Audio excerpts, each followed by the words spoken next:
Welcome back. If you've just joined us, you're watching the news at 10 on Channels Television live from Lagos. Quick reminder of our top stories now. Federal government set to evacuate Nigerians that are willing to return home from South Africa following xenophobic attacks on Nigerians in that country, just as the country withdraws from the ongoing World Economic Forum on Africa. Inspector General of Police orders heavy security around embassies, foreign missions, following attacks on South African-owned business in some parts of the country. South African businesses closed shop around the country for fear of further violence by groups protesting xenophobic attacks against Nigerians. And UK MPs vote to block a no-deal Brexit, most likely triggering the general elections by Prime Minister Boris Johnson.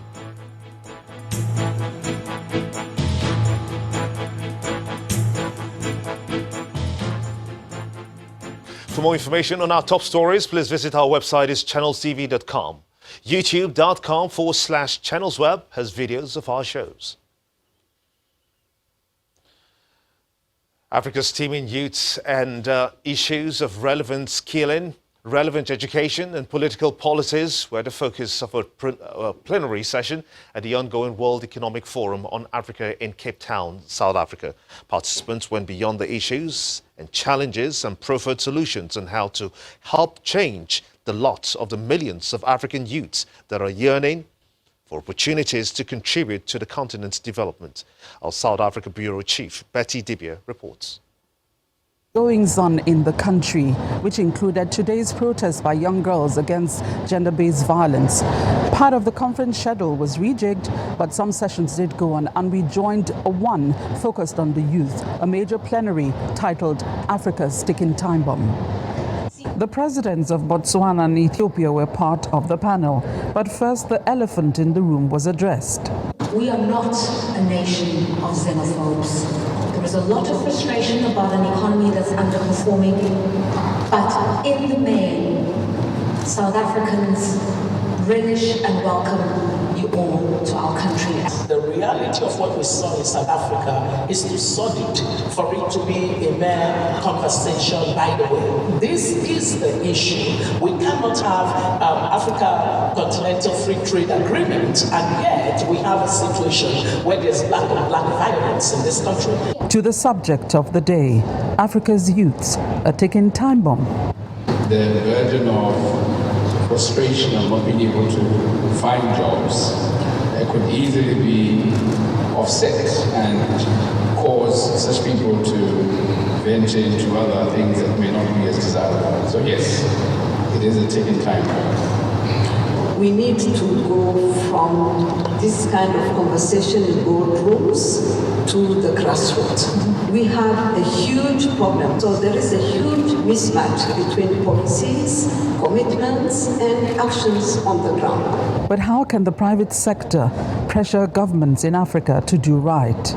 Policy issues, the issue of government regulatory issues is for the politicians. The private sector will never, actually, let me put it this way, the tail should never wag the dog. It's the dog that should wag the tail. If you want to say, it's not our business to talk to the government, that's a bit of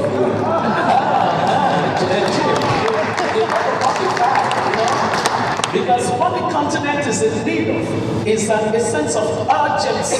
Comments were taken from those taking steps to dent poverty in Africa. We also asked some members of the audience their observations and suggestions. Well, I was very surprised they're talking about the young people, and the young people were not on the panel.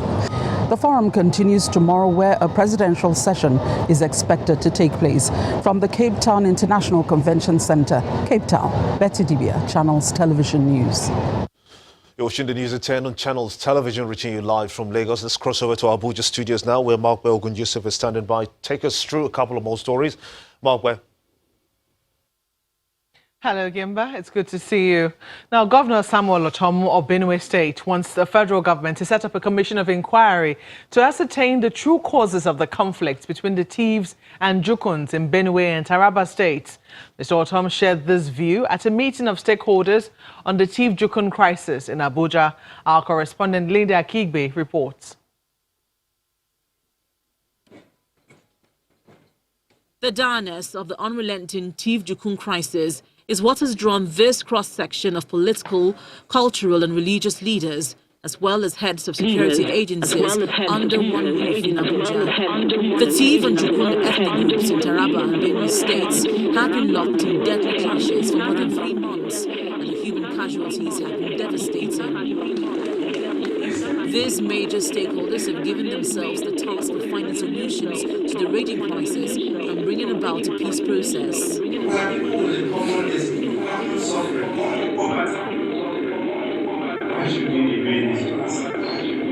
Some political leaders introduce other perspectives to the discussions, maintaining that the crisis is not between Taraba and Benue states and goes beyond boundary demarcation. The current crisis that we're witnessing in Taraba State has nothing to do with Benue State. It is not an interstate crisis. Boundary adjustment, how does it solve the internal problem of 2 groups within Taraba State?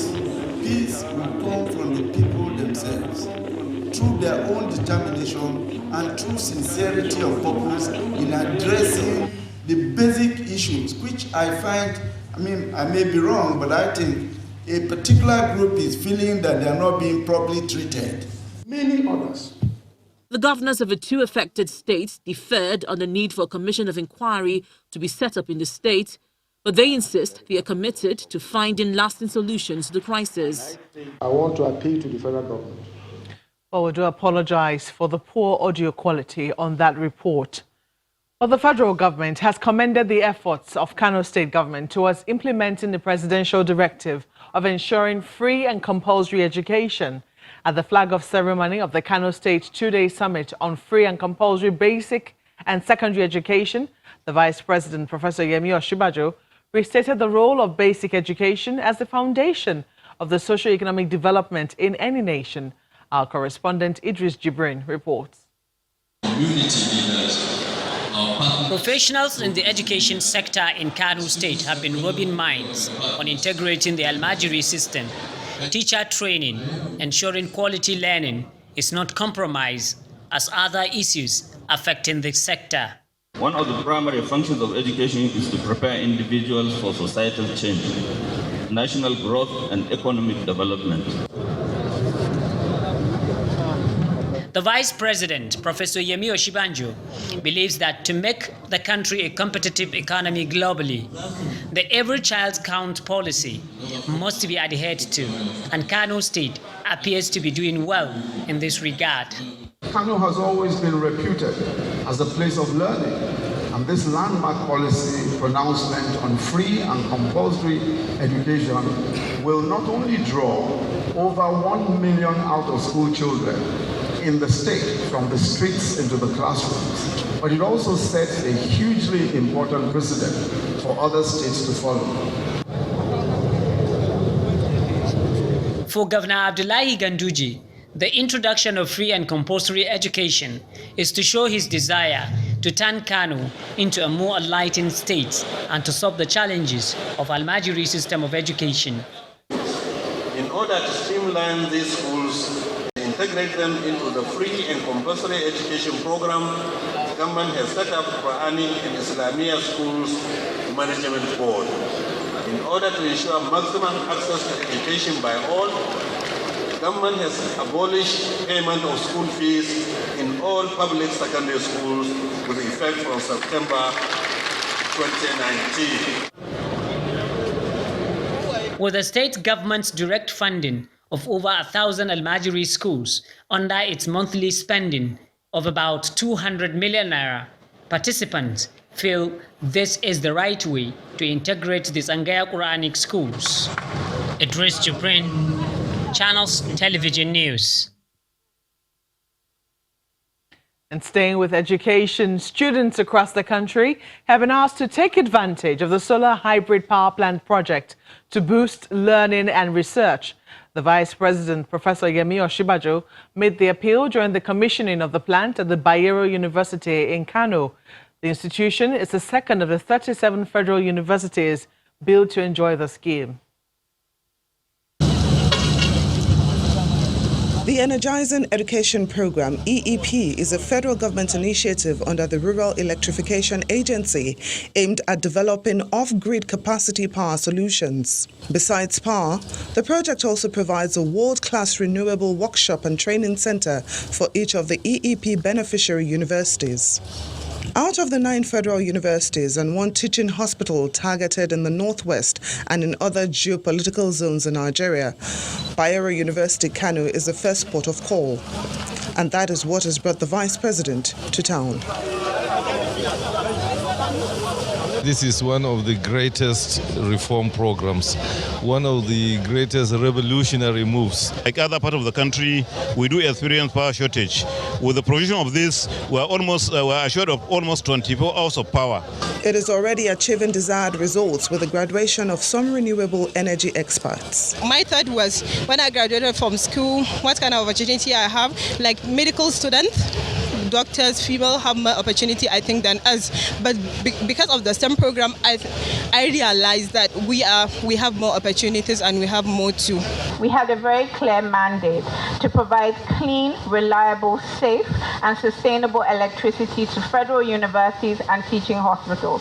One part of the project the Kano State Governor finds heartwarming is that some of the graduates of the Renewable Energy Training Center are women. Your Excellency, I'm also very happy to see the young ladies who are graduating this evening, because normally we assume women are not good in technical operations. The Vice President wants students to take advantage of this to improve learning. Notably today, we're also commissioning the largest off-grid solar hybrid power plant in the whole of Africa. This is something we as Nigerians should be very proud of. The project is fully funded by the federal government and will cater to 127,000 students, 28,000 staff of universities, 4,700 staff in teaching hospitals, and power 2,850 street lights.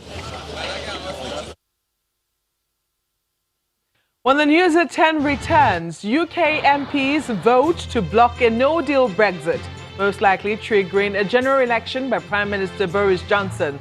That's on the international scene with Around the World in 5. Do join us again.